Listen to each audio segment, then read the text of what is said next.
Ja, guten Abend allerseits. Bevor gleich die Referentin selbst ins Licht kommt, begrüße ich Sie zu unserem abendlichen Kolloquium, Medien, die wir meinen.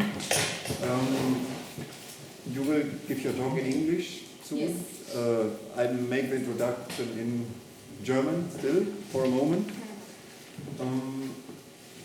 Or should I switch to English now? Well, maybe I can switch to English now. It's strange ways which lead to the Sophienstraße. In this time it's due to Wilhelm Flusser, and who has been the subject of a summer school which Paul Feigenfeld has organized, where Dr. Hoepfner was present. You came in contact, found out that for your main topic of research, which is rethinking of information technology terms in a philosophical way, which immediately from the Sophienstraße point of view recalls the name of Martin Heidegger's philosophy, and which is one of your main topics of research as well, led to you finally being here at the Sophienstraße. And it soon turned out that in fact Heidegger's way of thinking technology, his critique of cybernetics and his idea of information, and his effort to invest philosophical thought with or against this kind of technology is a major topic. We owe this to a large degree to late Friedrich Kittler, who has personally experienced Heidegger and Heidegger's spirit and Heidegger's turn to technology thinking at Freiburg University in a way via Bochum brought this to the Sophienstraße. And this thinking goes on, productively goes on. Soraya Guimarães, originally from Brasilia, has been not only trained in philosophical epistemological thinking, but she has been and still is doing this, practicing media consultants in information technology business. You have had a journalist training, but then on the other hand an academic training with BA and MA, the MA already going into the direction of rethinking information philosophically, and your PhD was done in the area of the subject which is the topic of the talk tonight. Now, the way you want to present us the relation between information theory and philosophy is a way which reenacts, as you alluded in your abstract, a way of thinking, a method of thinking, method meaning in Greek originally going and not the immediate link between 2 points, but taking deviations. This is method. Now we know that Heidegger on his Feldwegen and Denkwegen used to philosophize while going. You want to set into relation an imaginary talk between representatives of philosophy and information technology and cybernetics. I'm happy to say that I can expect that most of the people in the audience, at least if they have been trained in the Sophienstraße for some time, are familiar with names like Norbert Wiener and cybernetics, with von Weizsäcker as a physician who has written about information theory. With Hermann Schmidt, I'm not sure, but as I told in the lecture today already, we are proud that at Technical University, cybernetics, the idea of feedback, was actually invented in a way in Berlin before it went, or was co-invented in the US, and then became well known with Norbert Wiener under the name of cybernetics. So I'm happy that this evening we will have a very sort of ambitious level of rethinking media theory on the one hand and philosophy on the other hand. And I think it's a kind of thinking which one can achieve at actually the point where you are now, which means having examined, having done a master, having graduated with a PhD, and now there are post-doctoral studies, fields which you want to go on. Now this is the sort of the top level of research, and beyond what is just studying media studies, but you are actively driving it forward. So I'm very much looking forward to your imaginary dialogue. Thank you very much. So first of all, I always excuse me for not being able yet to speak in German. So I'm doing my best, but I'm far away from being able to talk to you and to get some nice feedbacks in your mother tongue. But at least we're compromising in a language that is not ours. So it's not my mother tongue. First of all, I would say thank you very much, Professor Ernst, and thanks, Paul, to that somehow meet in this in-between Fluss situation, which is very interesting. It's a philosopher that wrote in German that lived 30 years in Brazil, and I was all this time over there and find out about him here in Berlin. So this was plenty of good discoveries and surprises this year for me. I must say this topic here is a little bit arranged from a subsection of my thesis that was presented in June and was written actually back in between 2008 and 2009 when I was doing my research in Sweden. So I was working in Sweden for a while and just recently finished.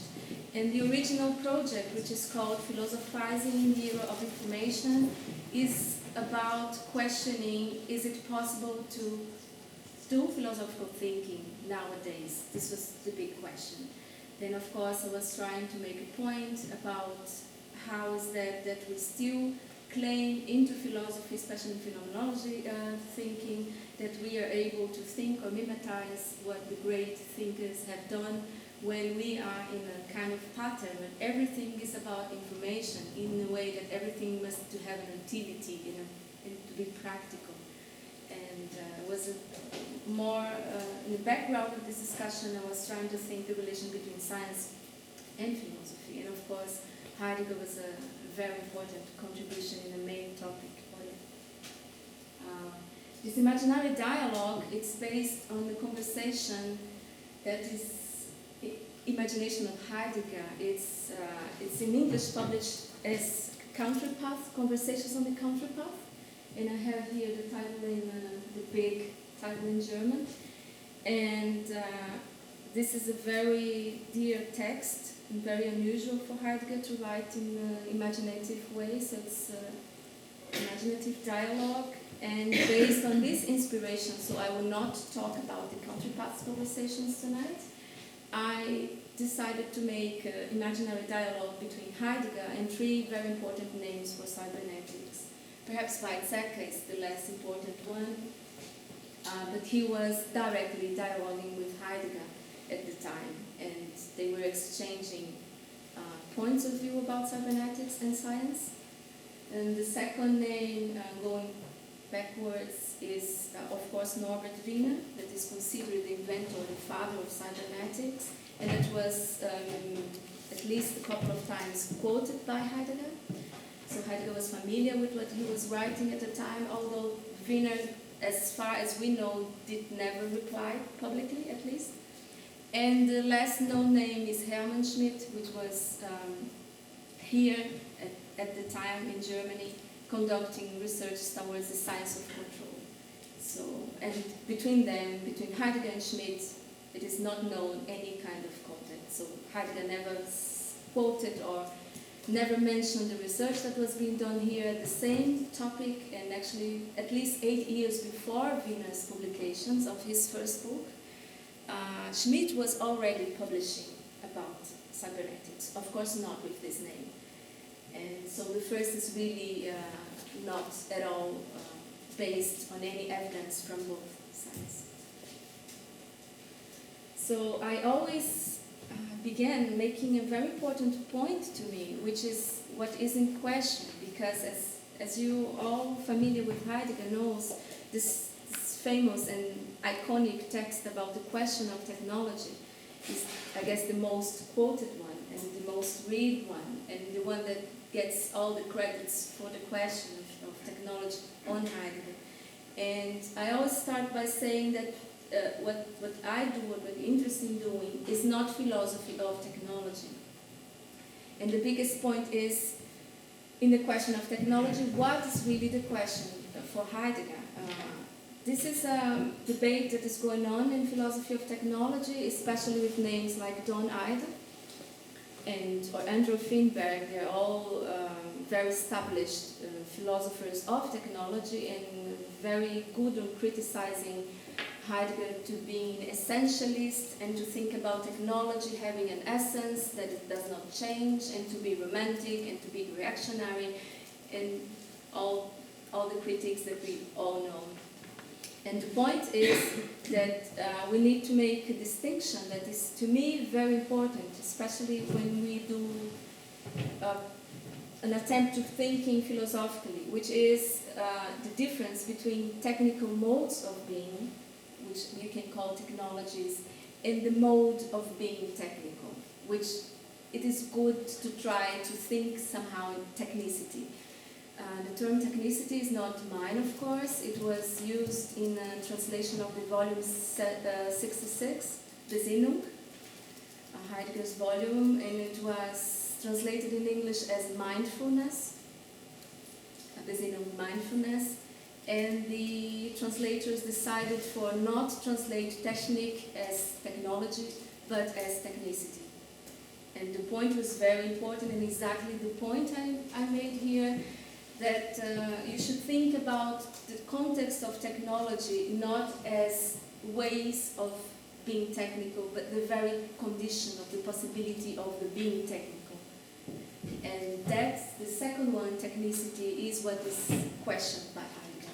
Of course, when you have to approach the subject, you need the facticity, you need the context, you need to look into reality to approach it. So it is not possible to talk about the being technical or the condition of being technical without talking about the present technologies. And that's why modern technology and all the technologies that are in place in his texts are related to.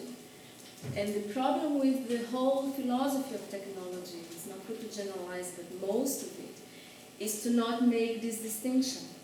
So some of them say, okay, in English you don't really have a possibility, so when you think about technique, you have to say technology.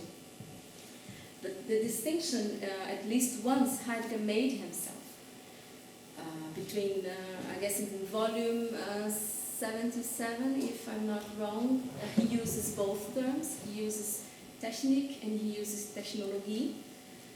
The distinction is necessary, although it is very ambiguous all over his work, and you're never sure what is a merely critique of contemporaneity and what is the discussion about the condition of being technical.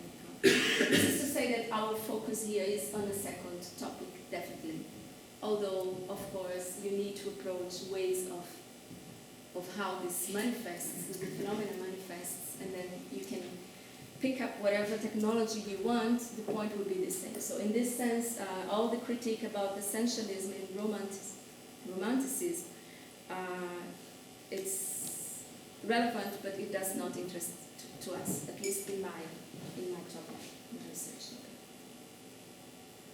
So that's to say that what it means to be in a way, or in the sense that one can say that the world is, or the objects are, and the most importantly, we are in this world, this is where the question of technology, at least on this interpretation, has to do with Heidegger's work. Not at all the scientific question, let us say, that would be what technological objects are for, or what realities are for. So this is a scientific question. And we are focused on the question of the condition for this. So that's as I say. This is the title of the Path of Conversation, the original text. I guess the English new translation was just published this year. It's translated by Brett Davis, and it's the whole volume 77. And it is, as far as I can say, a very good translation of this dialogue.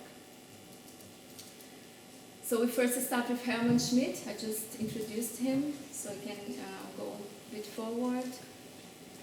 Then we go to Wiener, and then the final dialogue is between Heidegger and Weizsäcker, a dialogue that actually happened.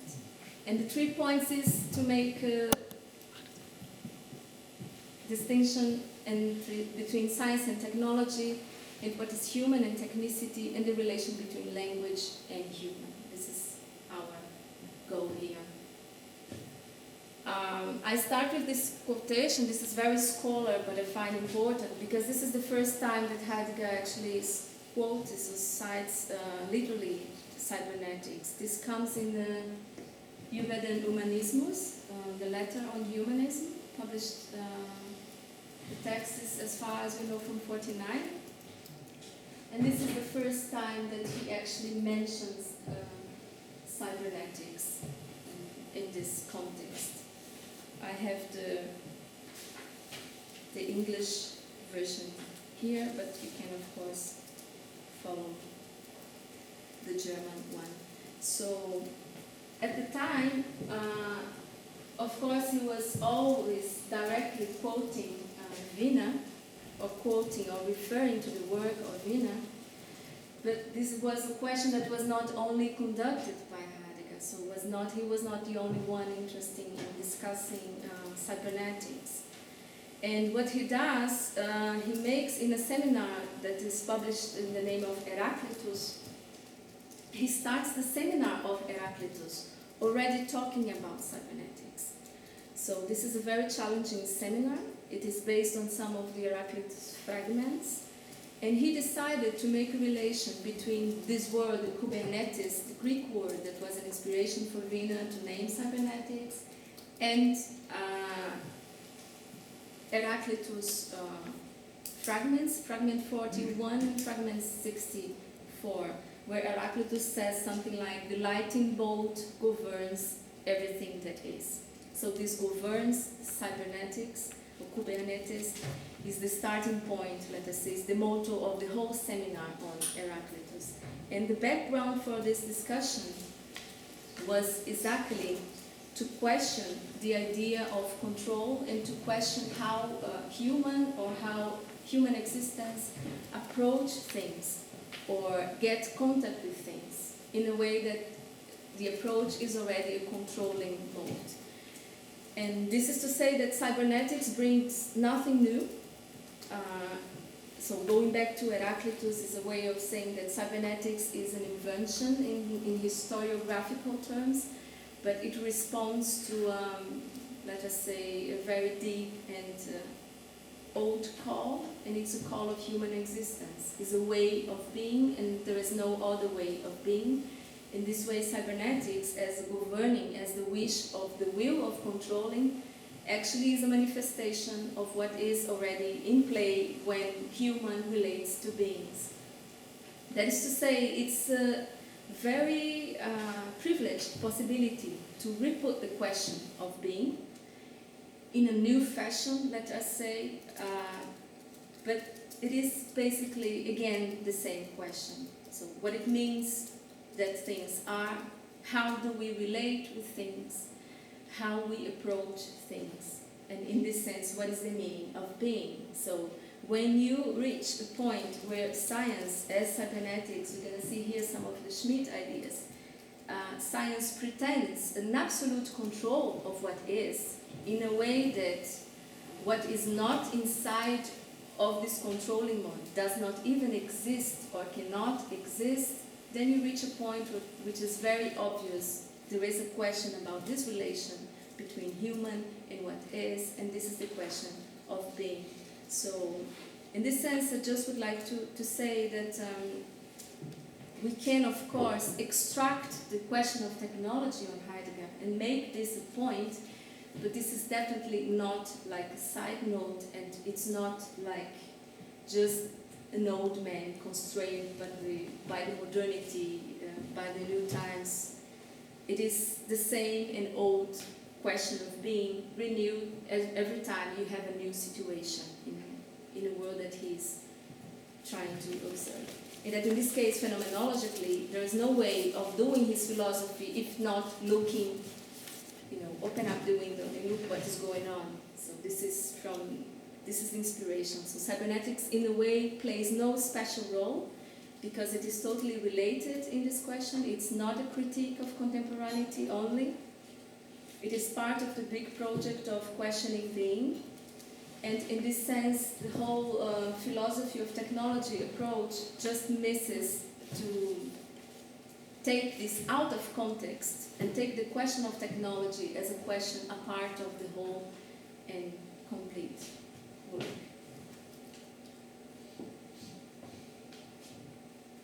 So for Heidegger, putting 3 points, the question of cybernetics is related with a technical language as an appropriation of language. So there is a text called Technical Language and Traditional Language, published in the middle 50s, where he makes a distinction between what he sees as a technical language, technische Sprache, and the traditional language, überlieferte Sprache, something like this. And the point is to say we have a conception of the human, or we determine ourselves as beings that own language. We do speak. By having the language is a very metaphysical, granted condition.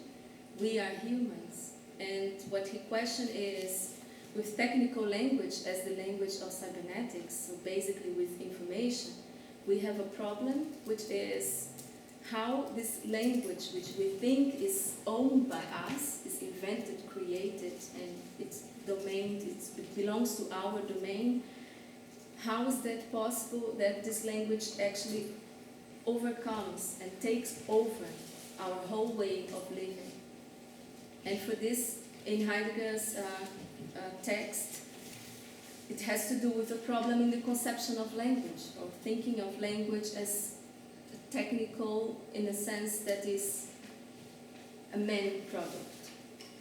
And as we all know, as we're familiar with the question of language in Heidegger, this can go very towards poetry, this can go very towards thinking in terms of saving a poetic language or so. But we can focus, for now, we can focus on the point of, this is the question about, is language something that we really owns? Is the essence of language something that is produced by us? Is the linguistic system all about language? Or is language itself and in itself that makes the possibility for a technical language to arise? So, of course, he does not put the question in terms of what is information. The question is always round, not clear in terms of whether, sometimes very reactionary, we can say, but it is in terms of questioning essencing of language, or the essence of language, talking about an appropriation of language. The second point on questioning cybernetics is to think about information as a new unity of reality. So when we reach a point where everything is based on this new pattern, or you have to convert reality in information units, then this is the point to Heidegger where we have to think about this reality in terms of what is the relation between language and technology. And the third point, which I called univocalization, is perhaps the most important one, when we empty language in a way that one thing is equal to one meaning. So all the ambiguity, all the possible ambiguity needs to be cleared out, needs to be ruled out, because information only admits one thing, one meaning. And this is perhaps the important point, and that's why there is one text that is called Hegel, Das Hausfreund, so it's the poet Johann Hegel, where he talks about information in poetry. And the point is, how come that you have a richness in meaning, or a multifold meaning that poetry can hold, and when you have information as a totally emptization of meaning, or assuring that everything has only one meaning, no ambiguity, no possible deviation of what is clear, and what is clear in his utility and understood. So the point about this is what happens to thinking when you need to rule out all the ambiguity. So in this sense, the question of cybernetics is all related to the question of the survival, or the question of the overcoming of philosophy. So if you think about these 3 points, you can have an interpretation of the question of cybernetics into Heidegger's context that is a bit different than what we normally see in terms of criticizing modern technology, or taking the example of the electrical dam and making a point, let's say in the Parmenides volume, that the typing machine, it's actually not good, that we should go back to the handwriting, and so on. We can, of course, focus on this critique of contemporaneity, but to understand the question of cybernetics in the context of the Heidegger work, we have to think about the question of thinking, which is in this situation that we do need to clear out all the possibilities of the ambiguity. How is that still possible to think? So the latest work, where whenever you find a citation or reference to cybernetics, it's always related to the question of the end of philosophy, or the question of thinking, and so on. This is pretty clear. So one can, of course, again, focus on the question of technology in terms of technologies, but one can think also in the question of cybernetics related to the question of philosophy and what happens to thinking. And Was heißt Denken? It is also a volume that, again, he is talking about cybernetics, and he is profoundly disturbed by the situation related to the information era, information condition, new human condition, and it's all the discussion around the question of philosophy itself. This is a quotation from Hegel, Das Hausfreund, where he says, on the crossroads you have language, and you have also the language in a way of the événement, or the event, or appropriation event. There are several translations for the ereignis. This is one clear point where he is concerned about information inside of the question of language. And this is actually the point where the question of language and the question of technology finally crossed in Heidegger's work. It is when he started to talk about cybernetics. So, I start with Schmidt and his Regelungstechnik, which is called proto-cybernetics. There are quite a few scholars that are nowadays working on Schmidt. I had the chance of find out about him in Sweden in a conference about cybernetics 2 years ago, almost 3 years ago, through Professor Bissell from Open University in UK. And there are also Fasol in Bochum University working with Schmidt, in Jérôme Segal in Paris, also working with Schmidt. So Schmidt's kind of very unknown, but those who are working in cybernetics are at least a bit familiar with what was going on here in Berlin when he was working in patents at the time as an engineer. He's also the founder, if I'm not wrong, of the Association of Engineers, of the German Association of Engineers. And what is interesting about Schmidt, not only that he was doing what is now called proto-cybernetics, is that he was in a very privileged position working with all these patents. So he was able to have on his table all the inventions and all the requests for patents that were going on at the time, which was the time of a war, and of course plenty of inventions. And he himself declared once that 2/3 of the inventions that he was analyzing were related to control. Of course, these were war times, and control was very important. But this is to say that although we do the credits to Norbert Wiener as the father of cybernetics, Schmidt himself was saying something that he was in a strategic position and he was able to collect a lot of information and to process that information. So the whole idea of Regelungstechnik was more like gathering. He was in a position of seeing a trend in science. And this trend was towards control.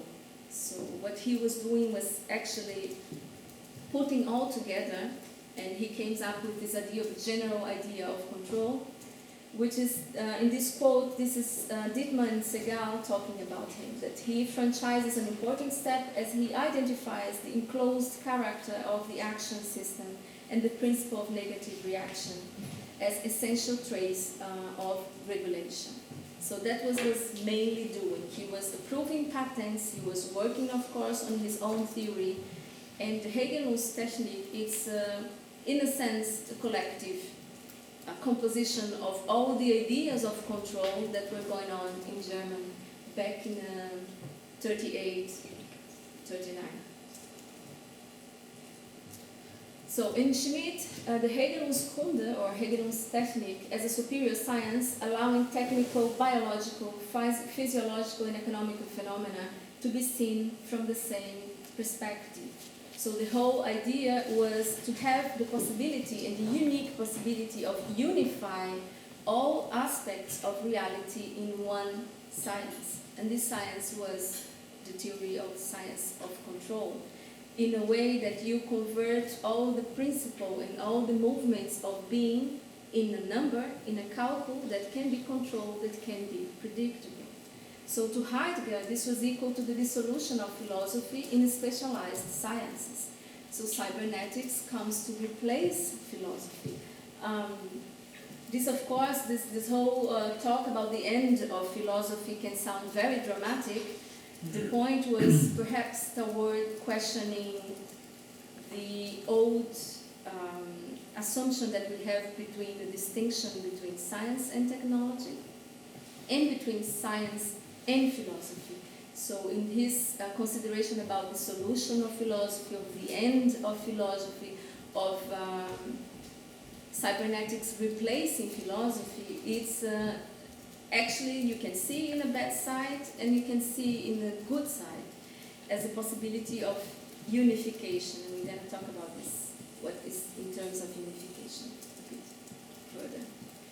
So Schmidt comes up with an idea that is about mirroring nature. So he observes that everything in nature is self-regulated, as a human body, as human functioning, as well as other animals and plants. They have a capability of self-regulating themselves. They self-regulate temperature, they self-regulate, they can be stable and function in a way that all body information or elements of life information are regulated for a balance.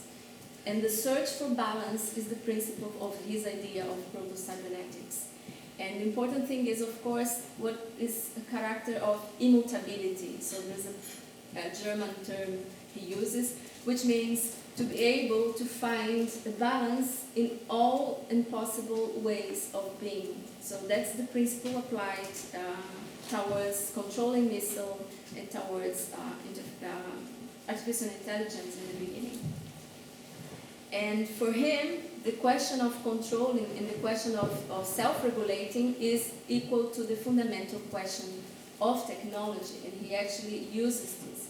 So to him, technology reaches a point where it's possible to objectify whatever it is. And he even uses an example as 3 steps in the evolution, and assuming that cybernetics the latest and the greatest step, which is the attempt of man to fly. So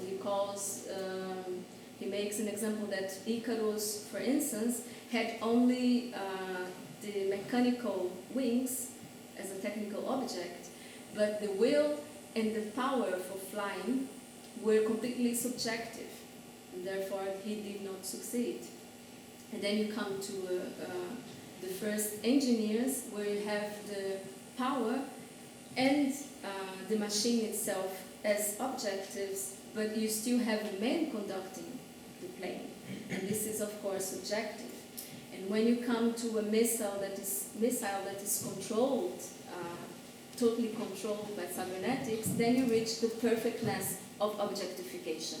So you eliminate whatever subjective aspect of the machine. The machine controls itself and self-regulates itself, and the subjective part is therefore avoided and is considered to be not optimal, not ideal for a technological system. So in this sense, he is interested in ruling out disturbances, in modeling a feedback loop to control this oscillation, and to reach the maximum control and maximum efficiency. This is the goal, or at least to Schmidt, this is the achievement of cybernetics technology. Maximum control and maximum efficiency. So to Heidegger, this strive for control is actually beyond human condition, because the question he poses himself is, then who controls control? And of course, we are all familiar with his talking about the danger of technology and so on. And I like very much a quote of quoting a French philosopher and urbanist, Paul Virilio. And he says, when man invented Titanic, he invented also the possibility to sink. And this is where the question of the danger and the saving of technology are related. So to Heidegger, the question of or the strive to control what cybernetics is proposing, or the key speakers of cybernetics are proposing, is a question of not questioning who controls control. And then in these terms you have a problem, or at least a philosophical problem, that is of course not discussed in a scientific approach. So this is another quote of Heidegger. I can see if I have it here in English.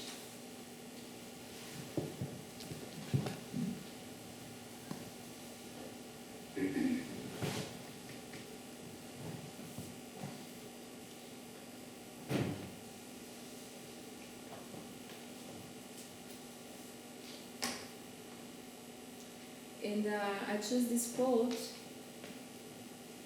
of course another very dramatic one, as usual, because this is actually from the volume 26, and this was written far, at least 1 or 2 years before being in time. And we are normally used to learn or to think that Heidegger was talking about technology or technicity around the 50s. So this is to say again, the question of cybernetics or the question of technology, this question to Heidegger as a question of control, as a question of how man approaches reality or how we get account of reality, is the main question.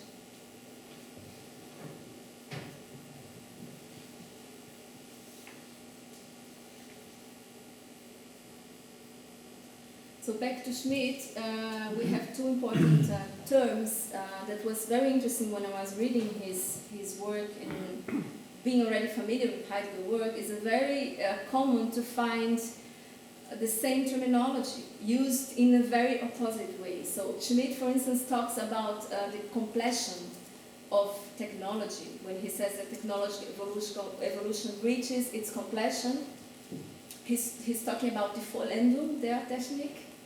And Heidegger is talking about completion, but he is talking at the same time about completion of metaphysics. And this is in Nietzsche 1 and 2 volume. then evolves to becoming the completion of philosophy, completion of modernity, completion of technology, or completion of thinking, in all variations, all pointing to this context of end. While Schmidt was at the same time talking about technological evolution, reaching with cybernetics is completion. And the principle of objectification that I just mentioned before as an act, as Objektivierung, as the main point or as the heart of the cybernetic science. So for Schmidt, the technical object is complete or reaches its completion when you have this total control, or this method as a Regelungstechnik is the completion of technology in his terms, which actually objectification and completion of technology were at the same time terms used by Heidegger to talk about contemporary situation. I'm going to jump this quotation, and this is a quotation of Heidegger. This is in Der Spiegel interview, where he is asked about the end of philosophy, and he says that philosophy is dissolving in other disciplines, as psychology and political science. And then the interviewer asks who takes the place of philosophy, and he answers cybernetics.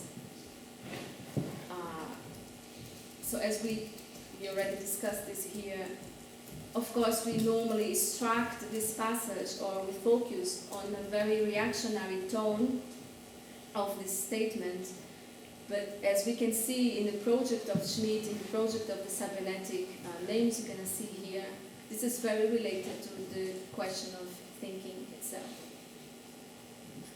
So for Schmidt, the task of the technologists is to, I love this quote, is to rule everything, and what is not rulable, we make it.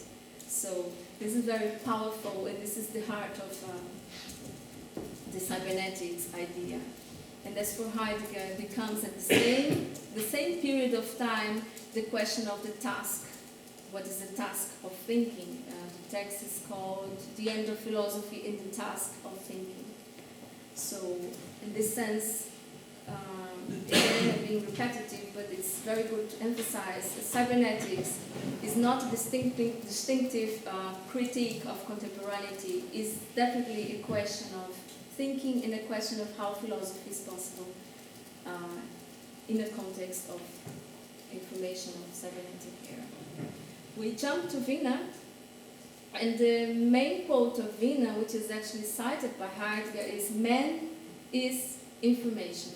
He takes a little different step than Schmidt, I would say, because as Schmidt had this ambitious project of applying cybernetics to all domains, inclusive social and humanistic domains, Wiener was very restrictive. And in his conception, cybernetics or calculus it has to do with what you can measure, what you really can control, and all the human aspect of it should be left aside.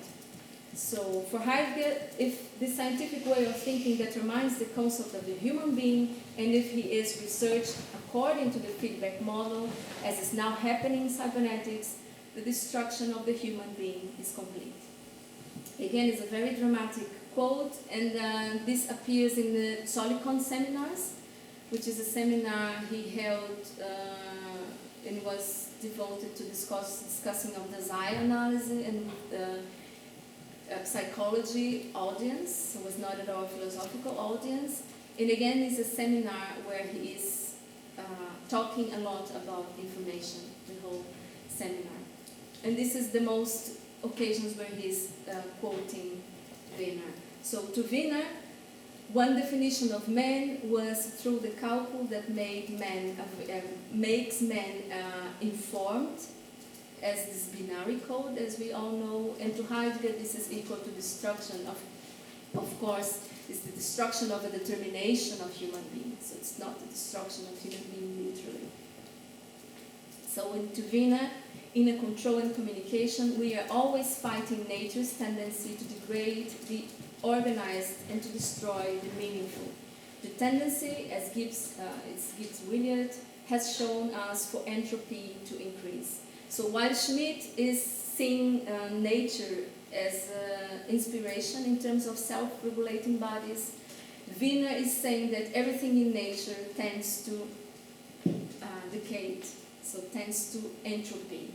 And to him, as Schmidt was seeing cybernetics as a model of profession for self-regulation to be mimetized, Wiener was seeing as a mode of fighting against entropy. So cybernetics made possible what in nature is not possible, is to avoid decreasing into decay, which is the natural tendency of everything that is. So this is another quote of Wiener. They consider that the main task of the immediate feature is to extend to the fields of anthropology, of sociology and economics the methods of natural science in the hope of achieving like a measure of success in the social fields. In this, I maintain, they show excessive optimism and a misunderstanding of the nature of scientific achievement. You can see again, while Schmidt is very focused on making Regelungstechnik possible as a model for all types of science, as unifying science and even replacing science disciplines, as he pointed out in his text, that one of the obstacles for the great progress of Germany is the fact that the technical disciplines and the humanistic disciplines are still apart. And he claims that cybernetics make possible unification of science. So while Schmidt is very interested in this unification, in applying cybernetics to everything that is, Wiener is very reluctant. He's going to change a little bit towards the end, but in his first books, the human use of human beings, cybernetics and society, he is clearly saying that what belongs to cybernetics is to calculate and information of machines and technology. And for the rest, which is philosophy and religion, these are not at all applied to cybernetics, or at least should not be applied to cybernetics. So, I have another quote of Heidegger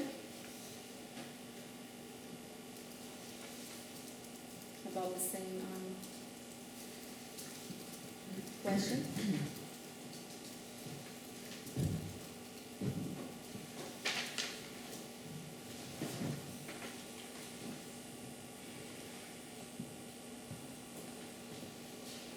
And this is from the volume 10, Der Satz von Grund.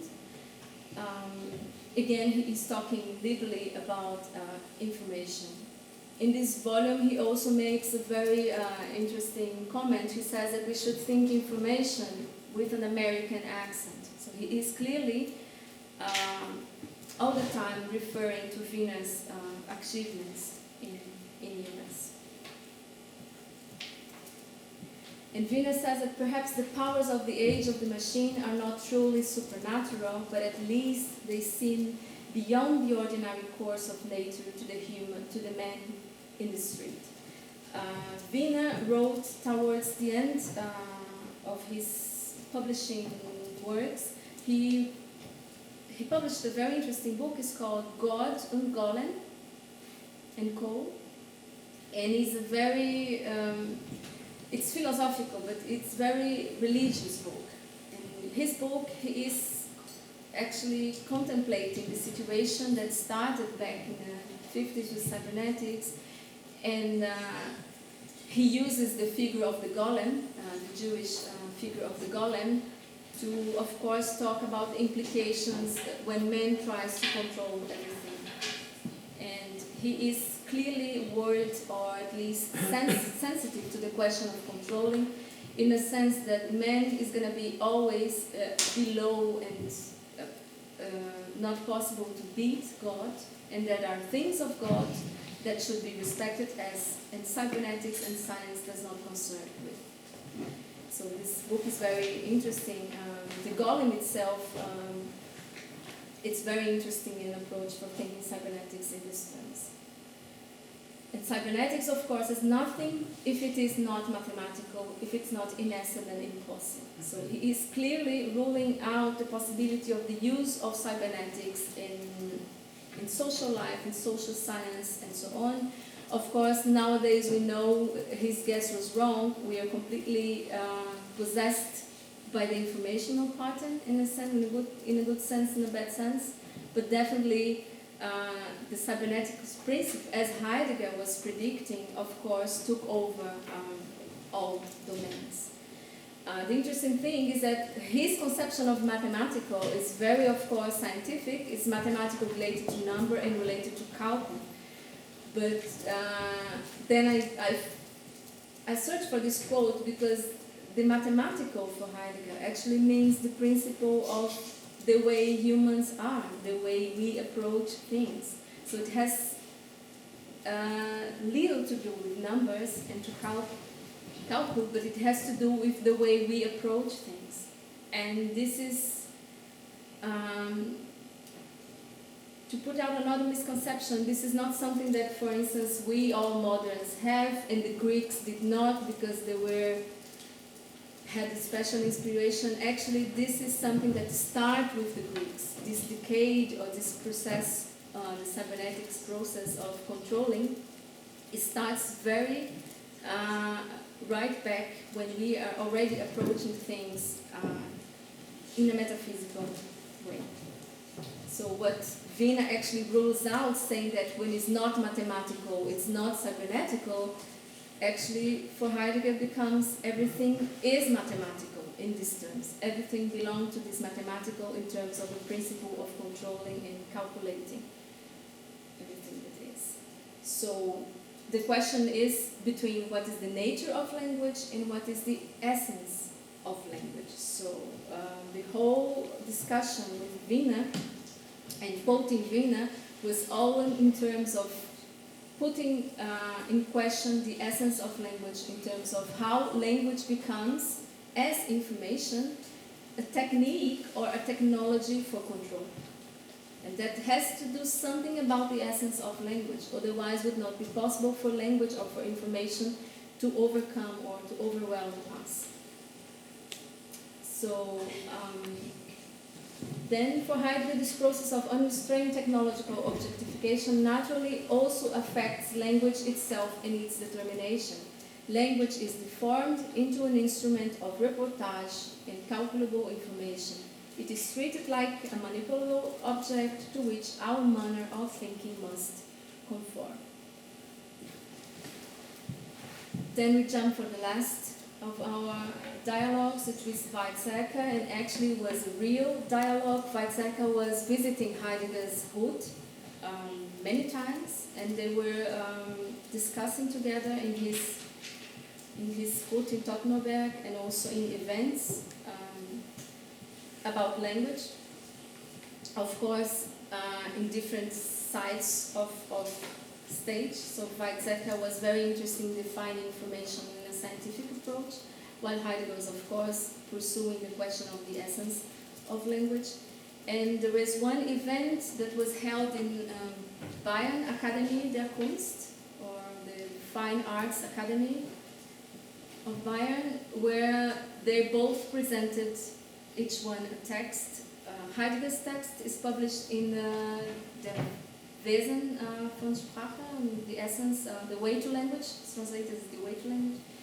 And Weizsäcker text, which is Language as Information, was published in his book, The Unity of Nature, Die Einheit der Natur.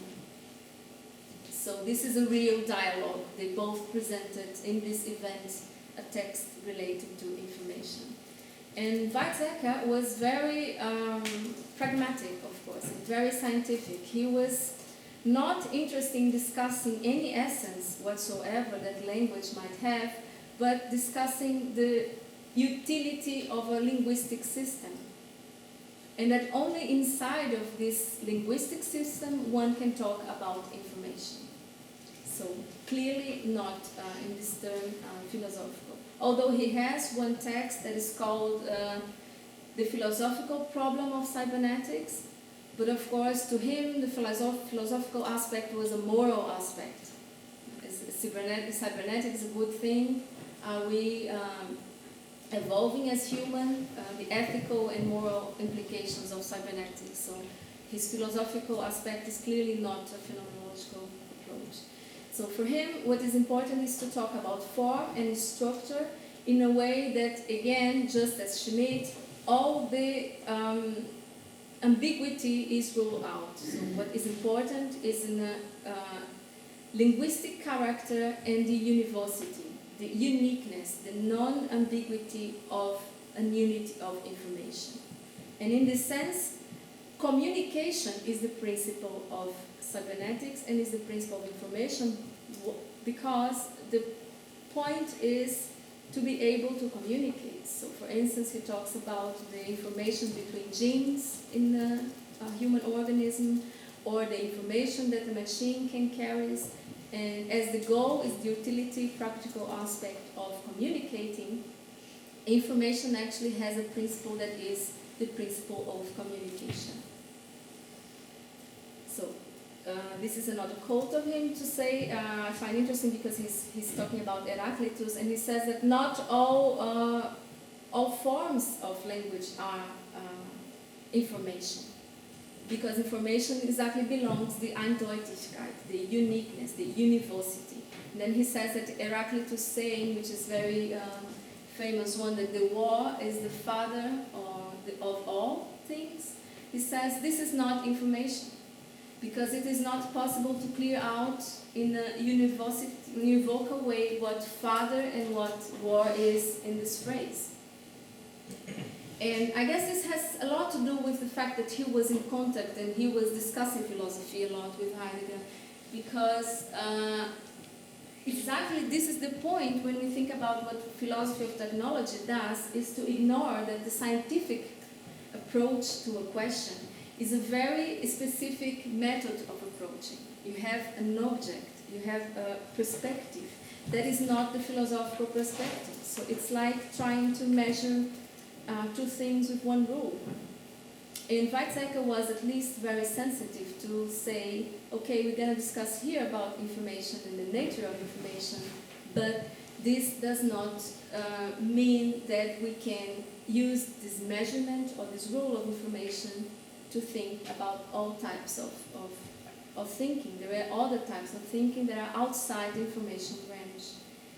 And the thing with Heraclitus is that it's exactly the thinker that Heidegger is constantly using to talk about cybernetics. So to Heidegger, yet precisely this current conception of language undergoes not only a revival but also a consolidation and a unilateral ascent to extremes with the reign of modern technology. This is reflected in the sentence, language is information. So these are both extracts from this event where they were both talking about language. Heidegger was calling his text traditional language and technical language, and then you can see how the discussion goes. And Weizsäcker, again, making this sensitive approach, he says that there is a limit to objectification, and it's the determination of objectification itself that is not possible to be made in the realm of science. This is, of course, where philosophy plays a role. So to discuss on these terms cybernetics, you have to make clear that there are two different ways of thinking about cybernetics, and one is his way that has to deal with this scientific approach. The other one is the philosophical way which Heidegger is doing on his side. And there is a very famous quote from Heidegger that says, don't ask me where exactly, I cannot remember, but in this conference, Weizsäcker quotes him. It says, science does not think. And it's a very polemic one because it was taken in a very, in many ways, was not very welcomed as a remark to science. And this is exactly what Weizsäcker is talking about. A science to be has an object. And science as science cannot be an object of science thinking. It has to be a philosophical object. So the task of thinking science cannot belong to science because science is devoted to specific fields of investigation. For instance, the human or the mind in psychology, or the living creatures in biology, and so on. So to think science, you have to be out of science, does not belong to science anymore. And this is the point where he says objectification itself is not a task to be think in a scientific context. And this is exactly, we go back to the beginning when we say there is a way of thinking technologies, which is a scientific way, and there is a way of thinking the condition for being technical. This is the philosophical way. So this is a very important distinction, and Weizsäcker at the time was able to make this distinction. This is of course not to say one is right, the other one is wrong. It's simply to say we have to be very careful when approaching the subject and making clear a choice of what is going to be this approach, because that was exactly what's being questioned by Heidegger at the time. And this is a very dear quote from Derrida, and he was talking about Heidegger. There was a volume called Heidegger in France, and he says that Heidegger talked about cybernetics his whole life.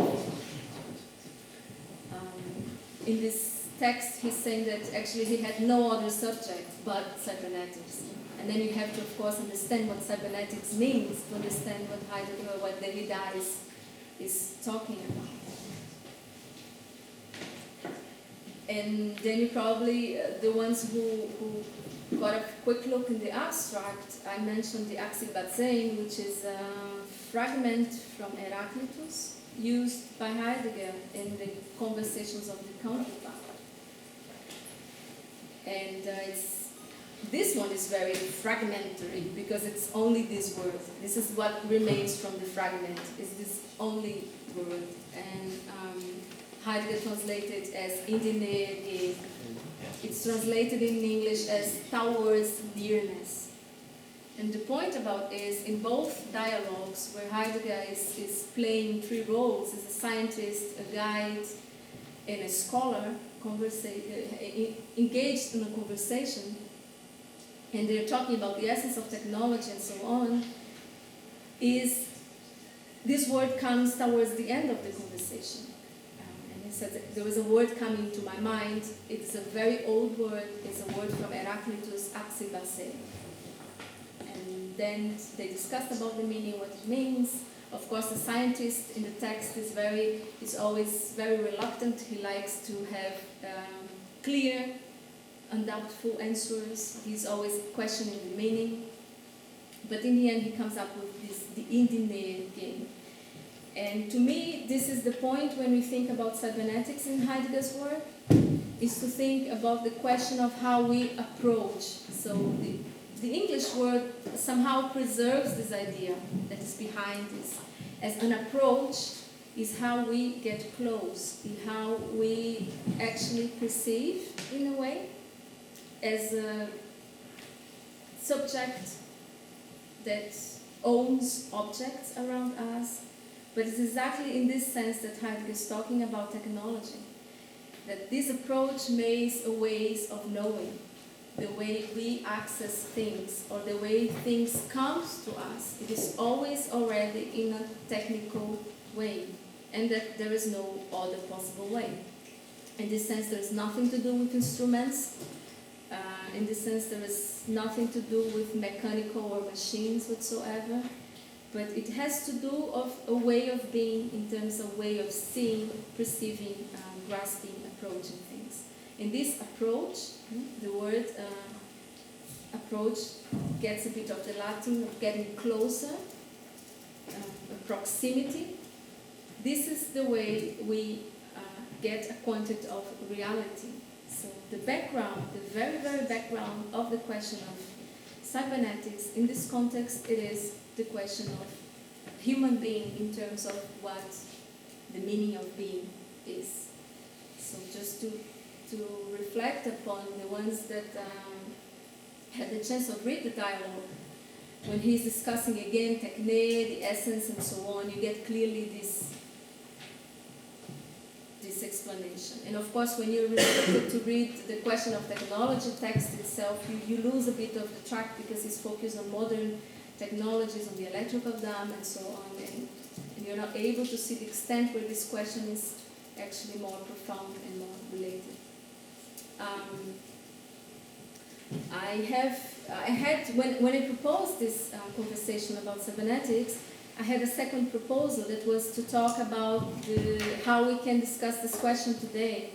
And then Professor Ernst suggests that, okay, maybe if we have time, in the end you can present a little bit, and going to be very brief because of the time. The way I renewed the question of cybernetics was proposing the question again in three aspects. The first aspect is the question of language, taking a look at the IBM Watson's project. I don't know if you're familiar with Watson, the supercomputer machine. I have a little video of Watson on action here, but I'm not sure if we have time to see him. So IBM launched the project Watson about 3 or 4 years ago, and Watson is able to process 4 million sentences. And this is very interesting. He was prepared in February this year to participate in a talk show in the US called Jeopardy. I don't know if you know the show. And it's already very interesting because of the name of the show being Jeopardy, when you think about the danger of technology. And Watson was challenging 2 contests. One was the all-time winner of the game. It's a quiz show. And the other one was also very successful, the most consecutive winner. And the show is a quiz, but it's not that simple. It's not about easy, direct questions. It is about subjective questions. So you get hints, you have to give an answer. And what IBM guys did, they processed about 4 million sentences, previous sentences of the game. And Watson is able to give answers in 2 or 3 seconds. It's faster than his contestants. And actually he won the game by far. And it's considered a great step in natural processing language. And the way of questioning today is exactly that the natural processing language technology is challenging, there was a C missing, metaphysical truth. The metaphysical truth is, as we all know from Aristotle, exon logon, man or rationale, man rationale, or rational man, the man that possesses language and that possesses wisdom. So what we should ask ourselves is what happens when you have a machine as Watson. Watson has been prepared to a program that is called question answering technology. And the practical goal of this technology is to be able, for instance, to have machines in call centers instead of humans in call centers. Of course, we're all familiar already with this recording. It's pretty annoying that you have to say a word and then the machine guesses what option you want. And people get very annoyed talking to this machine. But Watson is clearly a step way further. He is able, in an extent that is still limited, to engage in a natural conversation. So that's not mean only keywords, but in a normal way of talking, he is able to engage in a conversation. So it's really a conversation between man and machine. And the philosophical question, of course, it is what happens to the Aristotelian idea of man possessing language when I have a machine possessing language. So is this language something to be possessed in the terms of a linguistic system created or ruled by man? Or the fact that machine is able to achieve a level of conversation makes us think about there is something out of the question that was not questioned in these terms. So this is what I carried out in my research. The second observation is about the question of science. And then I was focused on the convergence revolution. We have people from MIT in Chicago, and they are very interested in talking about convergence, but not in terms of convergence of disciplines, but actually in the convergence of science and technology together. It has been for a while that we're having difficulties in making separation between technology and science. What is science and what is technology? And what role the instruments play in a scientific discovery. So we have, of course, the famous debate on Heidegger where he says that technology founds science and not the other way around. And the simple way of thinking is that instruments allow men to discover things. And then in this sense, technology is prior to science. But the big discussion, or the bottom line of discussion, is another metaphysical truth, which says praxis and theoria are two different things. And in the volume 10, the question of the grounds of the Ersatzgrund, Heidegger is actually questioning this, that there is a problem in the difference between praxis and theoria, between practical and theoretical aspects of things. And this problem becomes very clear when we are not able anymore of making a difference between science and technology. Or science is so much more technological that is a kind of technology, in the same way that technology is so much theoretical nowadays that is a kind of science. So the convergence revolution is a sign of questioning theoria versus praxis.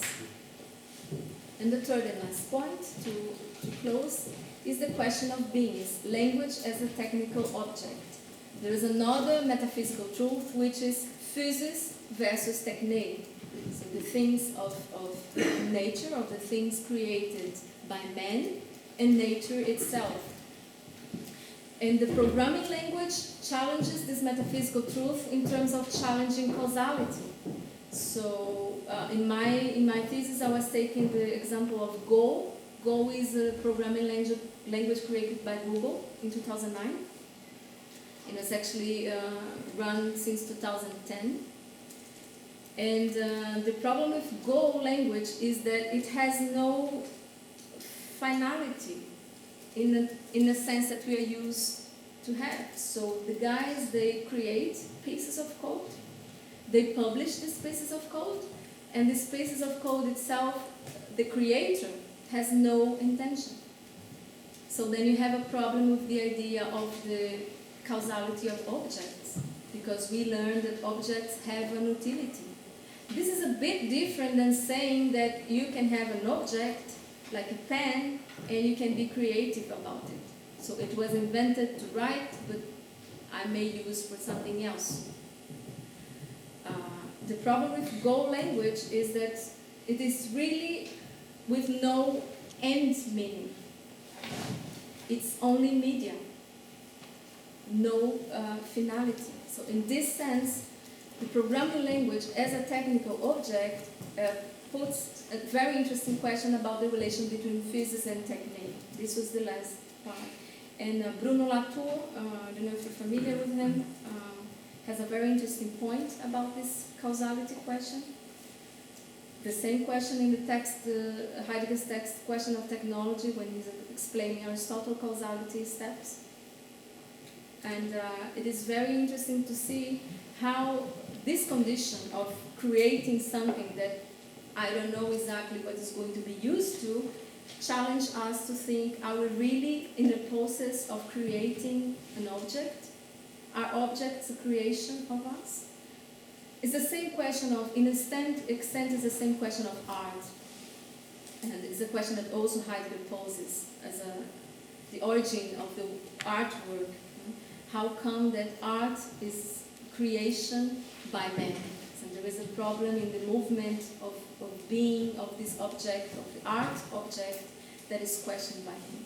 So instead of art, I take the side of the programming language to talk about physis versus technology. It is possible to have an object that is in fact created in a certain extent, but without finality, being pure media, as you can see. And I guess that's it.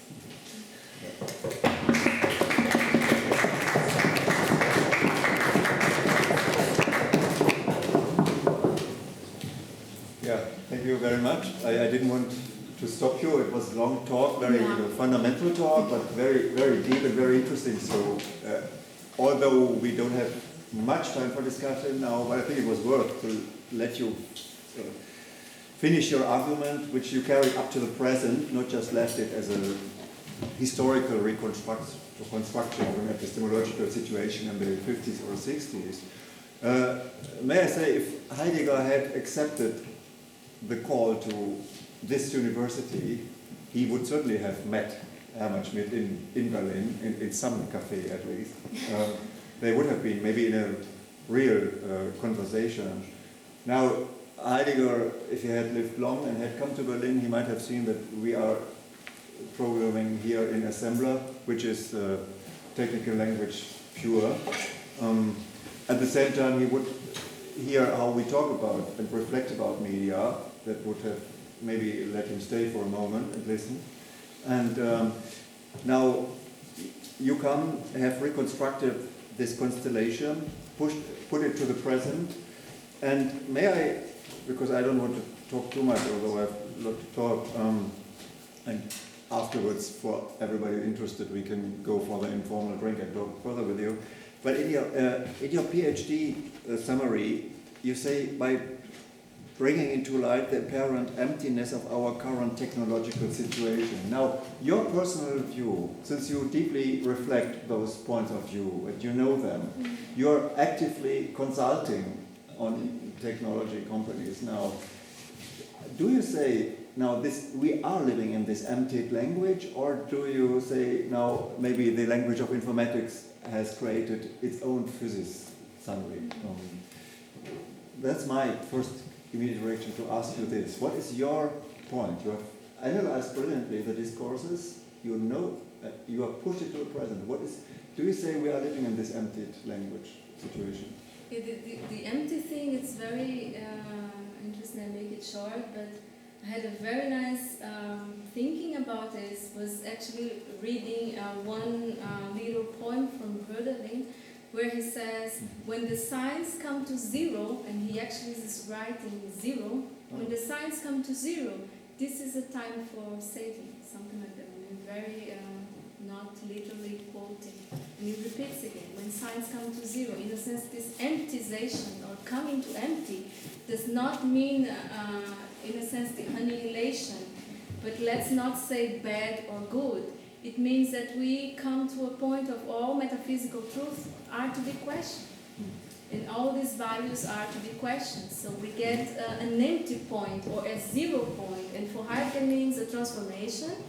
And then he proposes a transformation of human in terms of transformation of human determination. And to me, the question is more towards we are in contemporaneity. We have a much more privileged view of this phenomenon, and that really makes problematic some of the metaphysical truths we have. So this empty is in this sense. So in this sense, we are totally coming to annihilation, and that means we have to reinvent possibilities, especially in philosophy, because my discussion is clearly about, is it possible to philosophize? So what happens in this stage? I don't know if I... Yeah, first of all, thank you. This was absolutely stunning and very challenging, so I don't really know where to start. I have a couple of problems with the way you pictured Heidegger, or the way that you pictured him picturing science. Because at first he said that he is sort of an apocalyptic thinker of science. He's saying science is coming to an end. Apocalypse is in this way being a very interesting term because it actually means Entbergung, a term very, very close to the Entbergung. And at the same time, I always had the feeling that cybernetics is actually something like a re-emerging Baroque universal science. So it's not the end of science, it's the rebundling of the formerly fragmented disciplines of science into one universal science. And then there's this thing that Heidegger says that that everything is coming to an end, but at the same time, you opened up a discourse which reminds me very much of the technical prerequisites of cybernetic science, which is incompleteness. So Heidegger says science cannot be investigated by science itself, but it needs philosophy. At the same time, he says philosophy has become science. So there's a circle, there's a vicious circle in there. So there I do see some sort of problem, and at the same time, yeah, of course, there's Heidegger, who's always endlessly approaching the position he's already at. And so I don't know. Well, it's neither a question or an annotation. It's just something that came to mind. Maybe we can discuss this a little bit more later. Yeah, I would say it is always very, very ambiguous. And this question is specifically about the end, as the question of overcoming. What is the word for overcoming? Überwindung der Metaphysik, and so on. These are all dramatic positions, and we can always take very literally. So when he answers this to Der Spiegel and saying that what is taking the place of philosophy is cybernetics, and you say what kind of reinvention Baroque. So we began with philosophy as a unique science, and in a sense, philosophy is science of being. Of course. And it is scientific, and at the same time he poses there are another way of thinking. In this same interview, he says that we are not prepared, or we are in the preparation of this other thinking. There is no clearly another thinking. I would say that especially when we take a good look at what he's talking about the Greeks, let's say in the volume 33, where he's discussing Aristotle's work, that he is saying there is a condition of being scientific in this sense, of being mathematical, of approaching things, that is also the condition for philosophy, for metaphysics, because there is a human condition. Yeah, but this is not making a distinction between mathematics and philosophy. Yeah. So in this sense, yes, it is very ambiguous, and of course he proposes, he says, that cybernetics makes a circularity and is a circle, and that we have to break through the circle. He says this in a conference in Athens in the end of the 60s, where he's always talking about. But there is no how to break the circle. I like to think this Überwindung as actually not a step that goes somewhere else or further or back, but as assuming a condition, by simply assuming we are in this mathematical, we are scientific. In this sense, I always have the impression that he's creating the circle himself. Hermeneutic. So, as defending science of being, definitely. I read it to the later, like the technical Heidegger. I read it always in this way that he says there's different forms of language. There's this abgefahrene language of man, like we are talking like the everyday. And this is not. Maybe I thought about this about the Watson thing. I would say it's just this abgefahrene Sprache. It's not the real language, like he says, like the poetic language, which really embarking new words or the world. This is something which you cannot do. This is this distinction he makes with when he says technology is overcoming philosophy. Then he says it's more this logical thing. It's this thinking in trails, like this logical thinking. You have like conclusions or what else. And I think he means this with that science overtakes philosophy. But his idea of philosophy is really making new concepts. This is poetic language. And this is not... he says, okay, we can give this to the machines. They can do this, like this logical thinking and processing. But the poetic and this form of embarging is just to us humans. I mean, the technique also embarks some stuff, but it's a different art of embarging. So I'm not quite sure if this fits to. There should be a difference between the different form of languages in Heidegger. He makes in this technical language, traditional language, he makes very specific points about what is one and what is the other, what is this everyday language. I like to think so. The problem with poetry, you get very romantic, of course, with all the Baudelaire quotations and so on, or Hegel and other Björk, Tragen, all the poets he likes to quote. But you can also think in a very easy example. You cannot have a piece of poem and read it and say, oh, this is wrong. This is right. So there you see the problem. It's a kind of proposition, as a scientific proposition, a logical proposition that does only admit this kind of pattern. And in poetry, as in art, as in philosophy, you cannot apply right or wrong. Yeah. And that is where he says there is this ambiguity in language that cannot be approached by the machine. Yeah. And that's where the problem.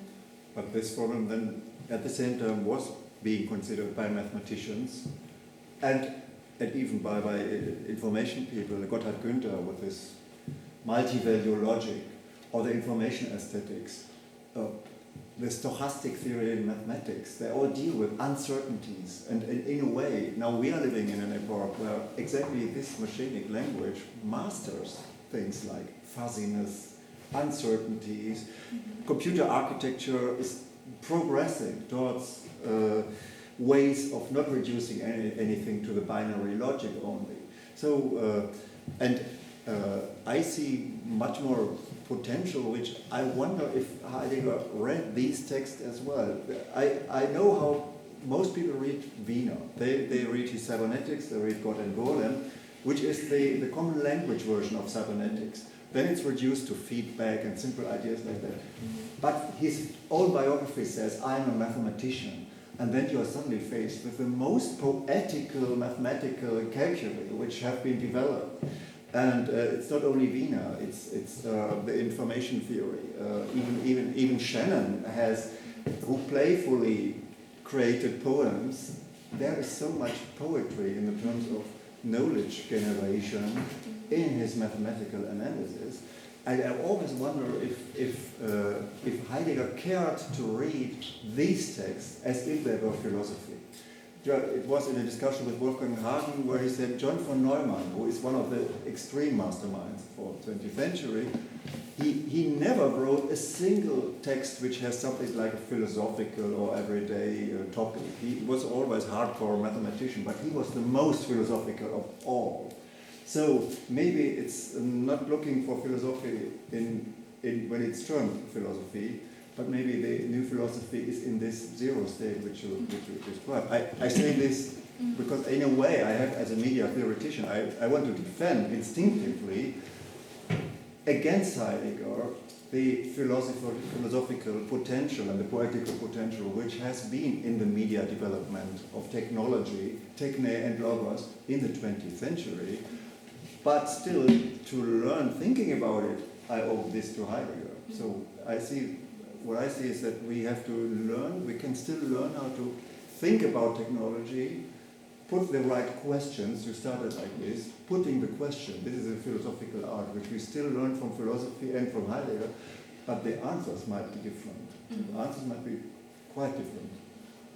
But this is I would say, it's just to complement, I would say that definitely, it's also because of my background, in the practical background, I would say that definitely if we want to take a good look at information technology as a whole, as a phenomenon, you have to, at a certain point, put the philosophical way of questioning a bit aside, at least in the traditional terms. Because it is, in this sense, as metaphysical as all metaphysics that he is trying to criticize. And definitely he's very reductionist in his approach. So it is intentionally not to pay that much attention, but to extract the points where he can make, in a very, of course, rhetorical and dialectical way. So I doubted that but when you say that, I think that all the great scientists, so let's say Babbage, he has a book, Philosophical Passages, and it's very philosophical. And all this was very used to be like this, that all the great, as we think as logical men, were devoted as well to philosophical thinking, just as Weizsäcker had his philosophical approach as well, and so on. So this distinction, I would say that in a rhetorical, in a very dialectical way, is made very black and white. But we all know that it is not. I mean, there's also this idea at Heidegger. He says, like, if he talks about the Gestell, he says like we are put into the Gestell and the technique, like the technical. What the technical is just this, like the cybernetic thing is this control idea of like umformen. What is it, these words like? You take energy, transform it, you transform it back, and this is organization stuff. And it's not like, I sometimes heard about it's like you say like the technical like the technical is we do the technical, or it's something we come to us in the technical, but it's also there's this like this parity, like the humans and the technical, they are both like development, and so it's sometimes a little bit of a narrow view to say like the technical becomes like the human, or the human becomes like the technical. I mean, yeah, that you allude to the approach to Bernhard Stiegler, who says they co-originate, which would then be a Heideggerian term, the Gleichursprünglichkeit. no. So in a way, the potential is there with Heidegger. And you mentioned Babbage. I came to my mind in your imaginary dialogue or epistemological dialogue. It's not a Platonic dialogue, it's an epistemological dialogue. Turing would be an interesting figure. Because Alan Turing, the way he starts in his most basic paper for us, the computable numbers, he starts in putting the question of what is thinking. What is happening to us when we calculate?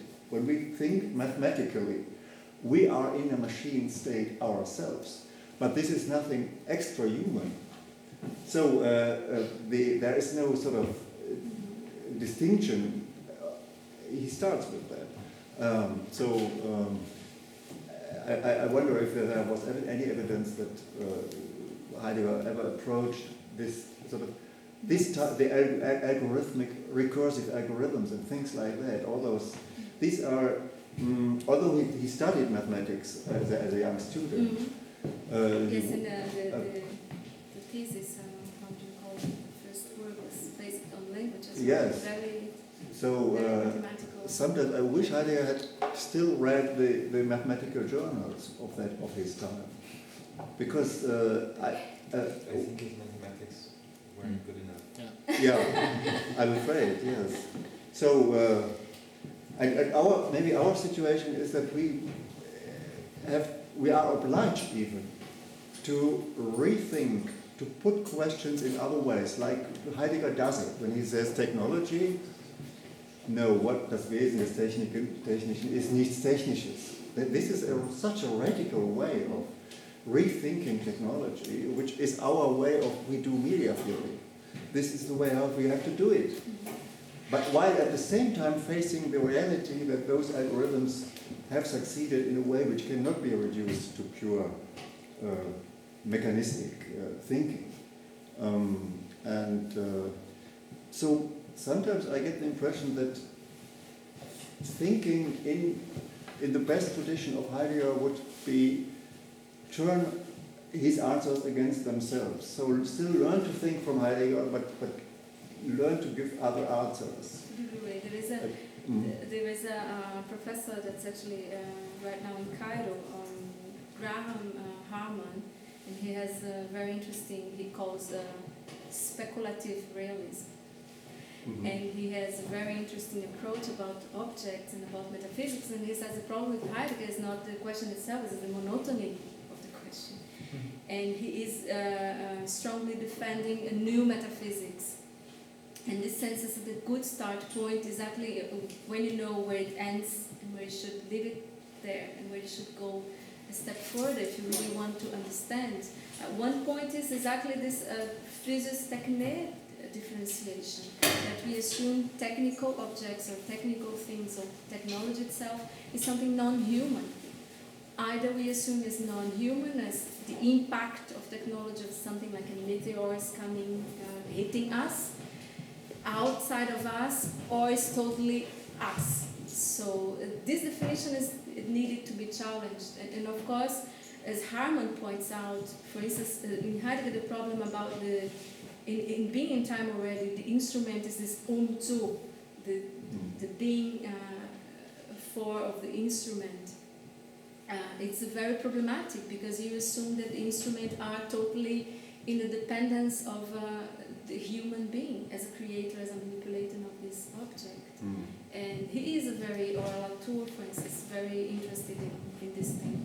But outside this creative thinking, you still need to do a lot on thinking with Heidegger, at least to be able to go a step further, I would say, agreeing with you in these terms. It actually does not resolve the problem as the problem is exactly to rethink machines or to rethink technical objects, and at the same time he's ambiguous. He proposes that we leave the objects in a realm that they are not totally made by us, because we have an event of creation, or this appropriation event, das Ereignis as he calls, and at the same time he conceives objects in this being for, as in his utility. So it's definitely very problematic.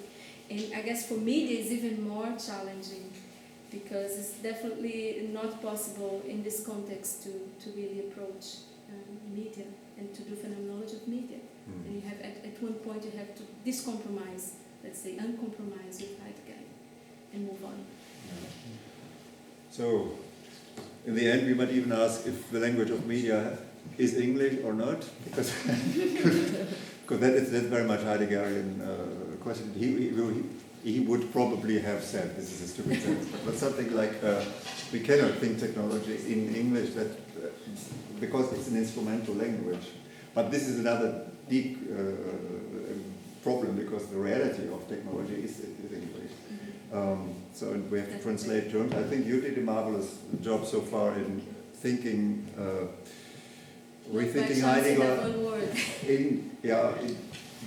To communicate the essential Heidegger thoughts in the English language, which is a difficult task. I mean, for Germans it's difficult enough to read Heidegger, but to communicate this in English is an even bigger achievement. And you have done this. You are certainly part of Sophienstraße, if I may say so. This kind of thinking, the way you present it, the way you analyze it, and you draw conclusions, push it into the present, is very much in the spirit of our media, of Sophienstraße as a whole, I might say.